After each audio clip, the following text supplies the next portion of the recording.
Pilot जी को आमंत्रित करूं। उसके पूर्व में AIUDF दल से हमारे बीच में श्रीजुत कालेंद्र डेका जी हैं, जो साउथ कामरूप के एक्स डिस्ट्रिक्ट प्रेसिडेंट हैं, वो ज्वाइन करेंगे।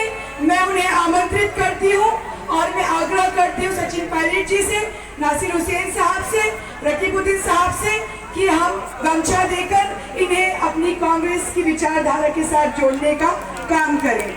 और उसके बाद मैं जाकिर हुसैन, जो कि चीफ गोरेबारी ब्लॉक के चीफ है, मैं उन्हें आमंत्रित करती हूँ वो आए और यहाँ पर गमछा लेकर कांग्रेस की पार्टी से जुड़े। मनोहर अहमद जी से मैं आग्रह करती हूँ कि वो आए और कांग्रेस पार्टी को ज्वाइन करें। मैं जोरदार तालियों के साथ इन सबका स्वागत करती हूँ। मैं इतना ही कहना चाहूंगी, हमने सीखा है रसूलों से जंग करना, उसूलों से नफरतों वाली गालियां तुम दो, हम तो देंगे जवाब फूलों से।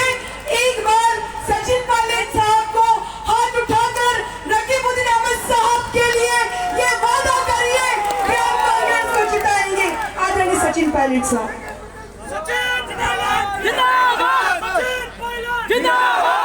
आप सबके लोग रकीबुद्दीन अहमद साहब, उनकी धर्मपत्नी, बड़े भाई, कांग्रेस पार्टी के महासचिव और राज्यसभा के सांसद नासिर हुसैन जी, अभी अलका लामा जी हमारी राष्ट्रीय अध्यक्ष महिला कांग्रेस की यहाँ बैठी थी, अभी जिन लोगों ने कांग्रेस पार्टी ज्वाइन करी है उन सबको मैं बहुत बहुत स्वागत करता हूँ। मंच पर बहुत सारे नेता बैठे हैं। आप सब लोग, हमारे बुजुर्ग, माताएं, बहनें जो सभा में मौजूद हैं, मैं आप सबको बहुत बहुत साधुवाद देता हूँ, धन्यवाद देता हूँ कि इतनी बड़ी तादाद में आप लोग यहाँ पर आए हैं। चुनाव का माहौल है, 9 तारीख को वोट पड़ेंगे। आपने हमेशा अपने लाडले विधायक को जिताकर भेजा है। ये 9 तारीख का चुनाव अगले 5 साल तक आसाम की दिशा और दशा तय करेगा। किस रास्ते पर इस राज्य को चलना है, ये निर्णय आप लोगों को करना है। पिछले 10 साल से बीजेपी की सरकार आसाम में है। इन 10 सालों में क्या क्या वादे किए और कितने निभाए, आज मैं देखता हूं पूरे देश में और खासकर आसाम के अंदर ये जो नफरत की राजनीति पैदा हुई है। आसाम इसके लिए पहले कभी नहीं जाना जाता था। भाई को भाई से लड़ाना, दरार पैदा कर देना, टकराव पैदा कर देना, मजहब के नाम पर राजनीति करना, ये कब तक चलेगा? हम चाहते हैं विकास हो, सड़क, स्कूल, बिजली, पानी, खेती, इन पर चर्चा हो और जो बेहतर काम करे उसको आप जिताकर भेजो। लेकिन डबल इंजन की सरकार है दिल्ली में और गुवाहाटी में। इन दोनों लोगों ने, दोनों सरकारों ने मिलकर पिछले 10 साल में क्या किया, इसकी रिपोर्ट कार्ड मांग लो। कितनी नौकरी लगी है, कितना उद्योग लगा है, कितनी लोगों की मदद करी है। भाषण देने से, अखबार में छपने से, होर्डिंग बैनर लगाने से विकास नहीं होता। और सबसे बड़ी बात यह, विकास वहां होता है जहां अमन चैन होता है, शांति होती है, मोहब्बत, भाईचारा होता है। जिस बात को राहुल गांधी जी बार बार बोलते हैं कि सबको साथ लेकर चलो। लंबी यात्रा निकाली इन्होंने, कन्याकुमारी से कश्मीर तक लोगों को जोड़ने का काम किया, भारत को जोड़ने का काम किया।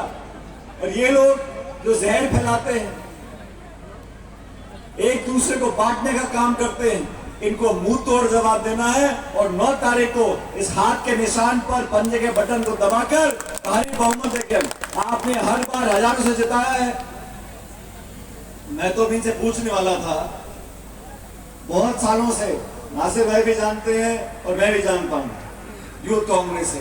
अब धीरे धीरे हमारे बड़े भाई हैं, सांसद है नासिर हुसैन साहब, धीरे धीरे लगता है कि अब उम्र बढ़ रही है, मेरी भी बढ़ रही है, हम दोनों की बढ़ रही है। लेकिन ये रोकी बाबा तुम क्या करता है, तुम्हारी उम्र नहीं बढ़ती है।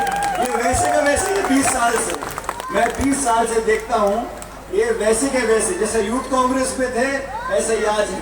लेकिन जैसा नासिर भाई ने बोला, कांग्रेस पार्टी में आपके आशीर्वाद से इनको बहुत जगह मिली है। आप एक बार जिताकर भेजो, आप विधायक बनाओ, नेता बनाने का काम मैं नासिर भाई करेंगे, आपको वादा करना चाहता हूँ। एक मजबूत आवाज जो लोगों के हितों के लिए लड़े, ऐसे लोगों को आगे बढ़ना चाहिए। और ये लोग जो है भाषण दे रहे हैं, हर बार मैंने देखा बीजेपी के साथी जब भाषण देते हैं कभी नहीं बोलेंगे कि लोगों के लिए क्या किया, सड़क बिजली पानी पर कोई चर्चा नहीं करनी, सिर्फ मंदिर मस्जिद, हिंदू मुसलमान, हिंदुस्तान पाकिस्तान। अरे छोड़ो पाकिस्तान।